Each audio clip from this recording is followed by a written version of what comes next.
Welcome. And today we're going to be working on your face is so unimpressed. We're going to be working on my wife's 2019 Rabbit Edition GTI.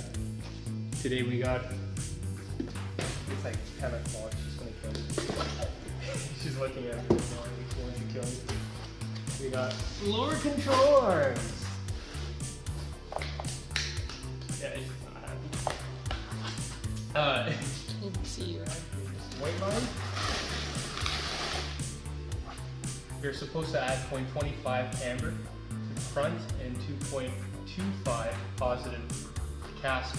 So that means the top of the shock mount will adjust back and the front wheels will move forward of the car.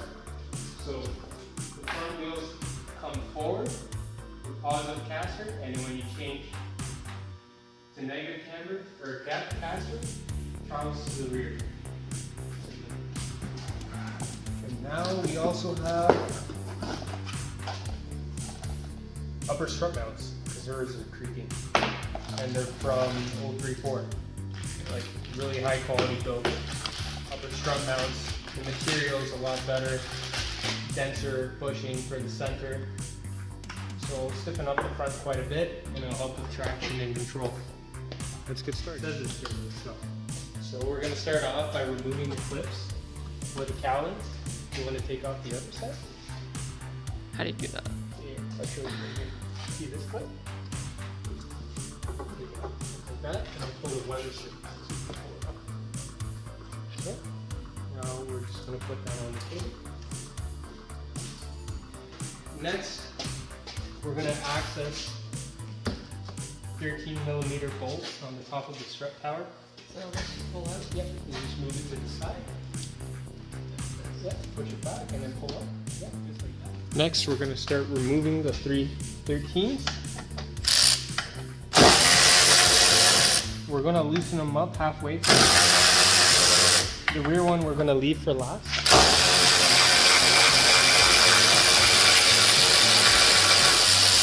This one we're going to take out completely and then thread it in 1, 2, 3, 4, 5 threads. And that's good enough. And now we can take out the rest.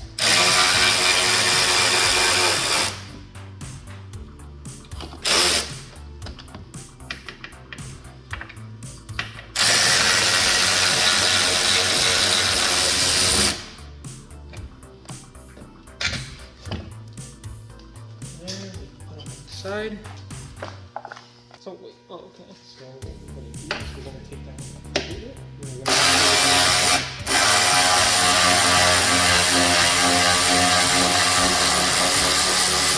perfect. Now put it in a thread. That's good. And now we can remove the 2 other ones.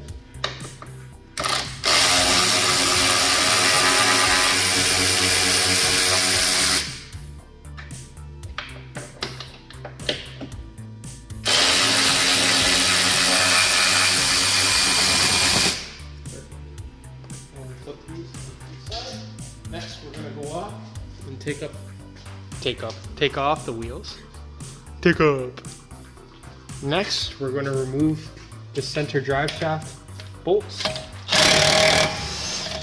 and then give it a push. Sometimes they're stuck because, I don't know, there's red Loctite in them for some reason. I don't know why people would red Loctite that shit. It's stupid. And now we're going to do the other side. Show us how it's done. There you go, and then push. No. That one's stuck, eh? Okay, I'll help you out with that. Okay, she wasn't lying. This one's stuck. This one. We'll leave that for after. Next, we're going to remove a 10mm harness bolt.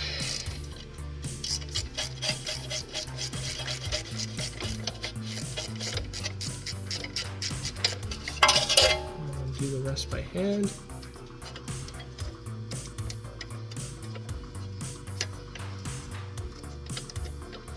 Okie dokie. See where the springs hit. It's like rusting. They're kissing. They're kissing. Well, it doesn't help our roads are like that. You want to disconnect the DCC if you have. And also the ABS harness, which is down here. Because you're going to destroy your cable if you don't when you do this. And also, you want to unplug the ABS harness from over here as well. So you just pull and it comes off. Now we're going to do the same to the exact side. And by the way, if you're wondering what size the drive shaft bolt is, it's a 24mm multi-point. Next, we're going to remove the 316, the lower ball joint. So these three guys are going to come out.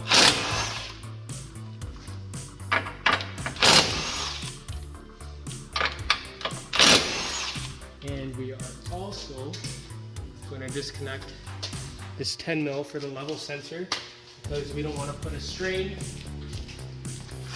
on the level sensor arms, because if you break that, it's a pretty penny. And you don't feel like spinning that much. God, my ratchet's all over the place. So this is what we're replacing, eh? Yep, that's the control arm. One day I want to do this. A subframe? Yeah. We'll replace the subframe too? Oh yeah.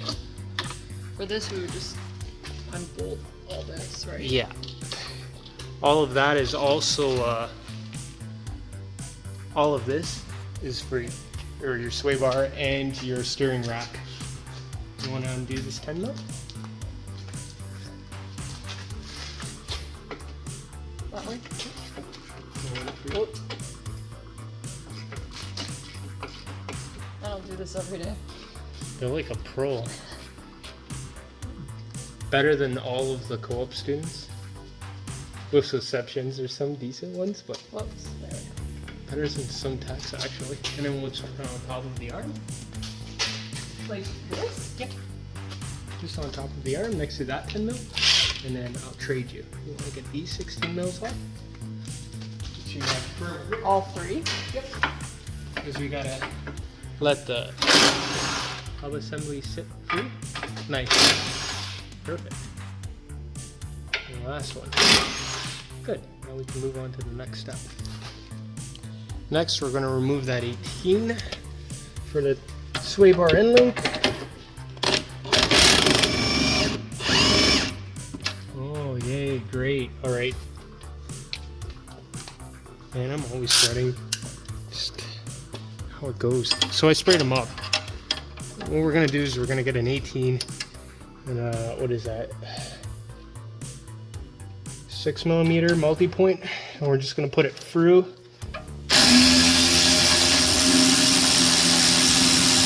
Look at that, Bob's your uncle. So what you want to do if your ball joint, I'm out of breath. So what you're going to want to do if your ball joint is put it through the lower control arm, the middle post, put through the left side, so the inner side of the car, where the passenger or driver's door is, so it could sit there. You won't stretch any lines, it'll be fine. Next, we're going to want to remove the pinch bolt. So it's an 18 and a multi-point 14, I believe. And you zoom it off.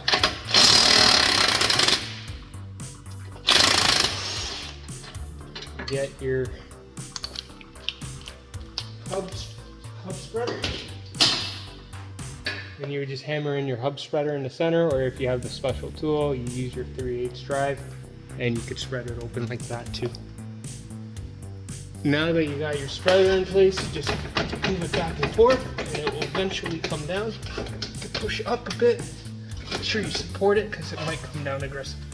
So now you just lay it on the side and it'll be perfectly fine. All the lines are free, you don't have to worry about it, just make sure you go over after. And now you can pull out your strut. Now we're going to do the same to the other side.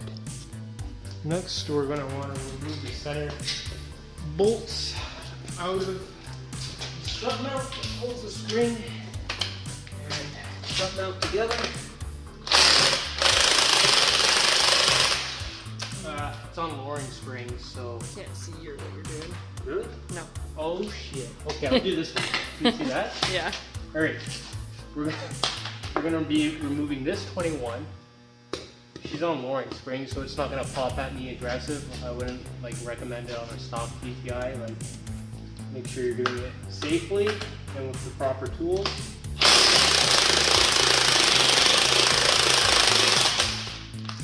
Go. See how bad rubber strip mounts are.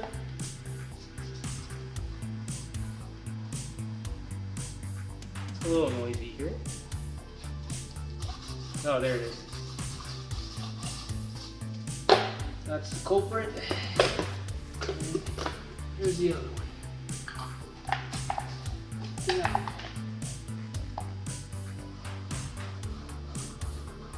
Yeah, that's the noise you're hearing. Look at all the dirt coming off of it. Unfortunate, but it does happen. Canadian weather. Oh, have it aligned on the bottom. Make sure the perch is aligned. Install your boot.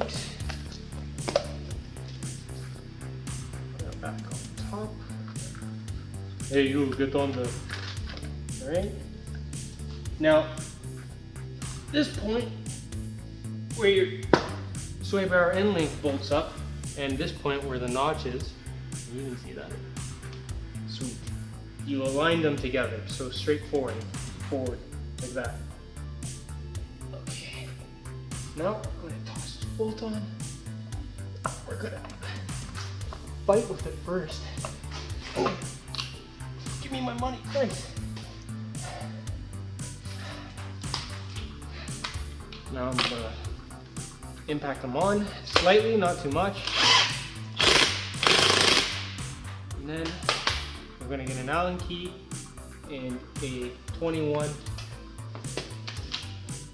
to tighten it up. Leverage to your advantage, so that should be there, and then that's tight. See, I don't know where the special tool is right now, but that's tight. We're gonna do that on the opposite side, and some people won't have a special tool, so it's the next best way. One thing I do want to show is the difference. This bushing's a lot thicker and it's encased. That's nice. Since we're cutting it short for time, I'm just going to explain what you have to do next. Remove this 18 for the control arm, and then there's another 18 on the opposite side with an 18 mil nut on top. You would get a wrench for the top, hold it from the top, and remove each of them. What are you doing? Cleaning everything. Can you? Okay, so this is CTS exhaust, and we've had it on the car for what, 3 years now? Yep. About that. Would you just look at it? Just look at it. It's amazing. That's some good quality exhaust. Not sponsored. Wish I was, but I'm not. On the opposite side, the transmission's in the way. I usually drop the subframe slightly, just a bit, so I could get the bolt out. And yeah, I put the struts back in. Pretty much the same process of how we took it apart. And let's get started. Okay, I'm going to show you how it comes out. Pull down. So high bar underneath the bed, and it makes it easier to pop out. Now we can push in the new one. Okay, so now we can install it the same way we took it out. And put the high performance grease in there. So it's good.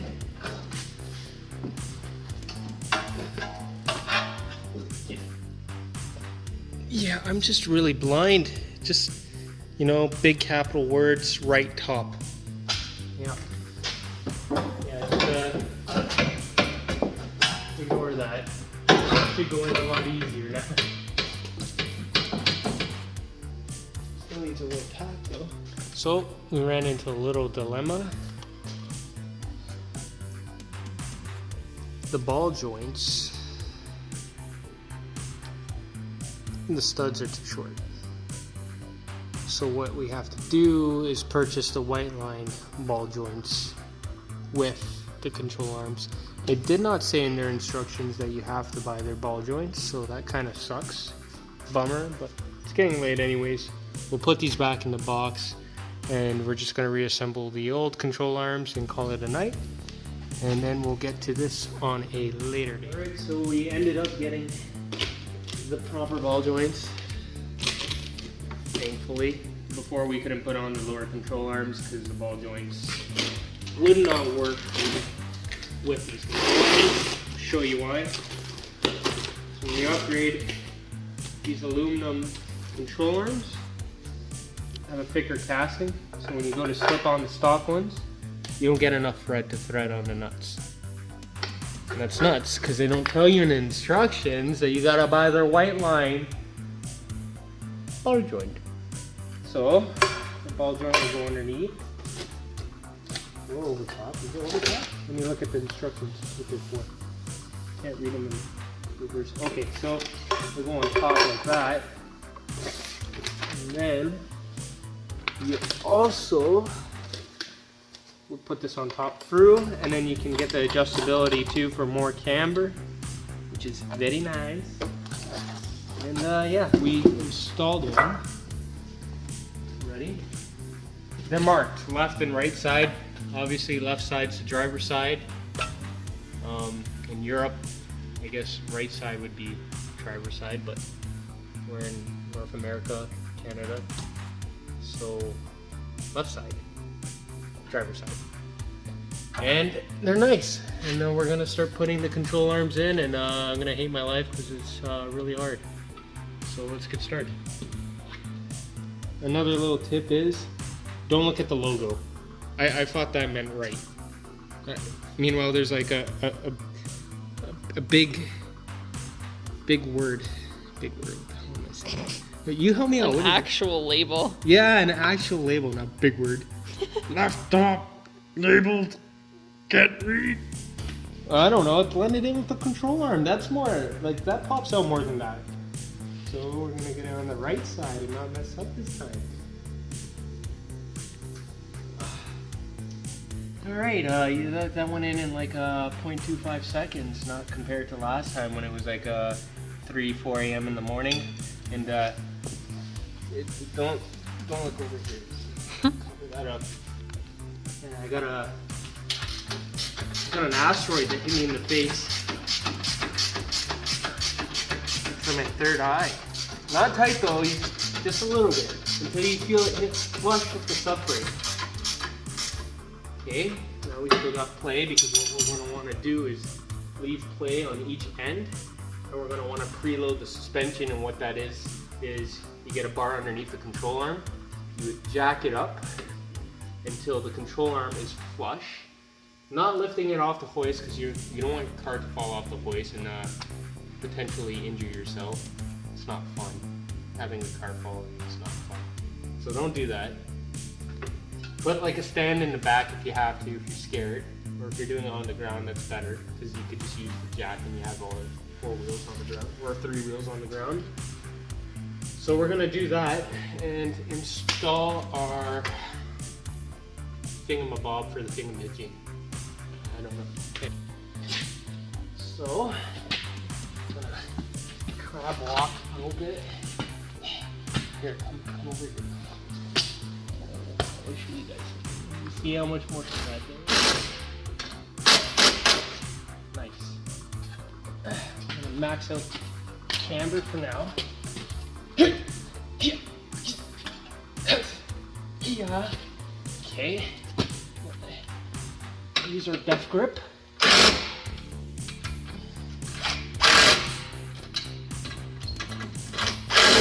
Alright, we're gonna use some torque specs later on. But for now, we're just holding into place. And yeah, they're nice. We have a couple of threads exposed, which is safe. I don't like the fact that these aren't locking nuts, but it shouldn't be a problem, otherwise I wouldn't provide it. I'm just gonna torque it properly and yeah, go from there. Might add some red Loctite, blue Loctite. We'll see.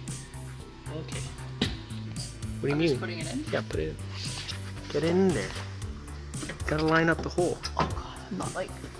See, I don't know why we're at this height, but we just I know, like just made it so much worse. get in there. Oh, it's going in. It was going in the whole time.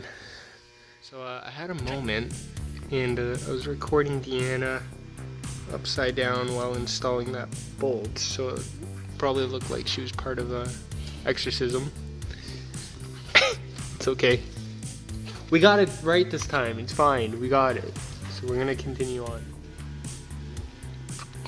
We got track pads from Hawk. So we got the 5.0 series. It's a high performance street pad meant for the track. And what are you going to be doing next weekend? Tracking. Yeah. And what wheels are you getting? RSE 102 new speeds. It's like you just read it off. Oh, I did. I'm looking. And show them what you had on the car before. What tires are you running? Michelin Pilot Sport 4S's. So, getting her all track ready. We're gonna send it out for alignment on Monday. And hopefully the wheels come in because these ones are a little bit on the heavy side. Yeah, they're coming in I think end of next week. Yeah, so it's gonna be a fun ride. I'm not gonna show you how to do your pads. It's not that hard. You can watch a Chris Fix video. I'm not gonna be like, this is how you install your pads. So don't worry about that. It's just more of the control arms and the upper strut mounts from 2.5 years ago when we filmed it. And we'll talk to you guys soon. Have a good night. And don't forget to subscribe. It's hard to make these videos. It's a pain in the butt. Get home late. Go to bed at like 2 a.m. because I'm editing. And I suck at editing, so give me more credit. I'm trying here. Alright, good night. Say good night to you. Night.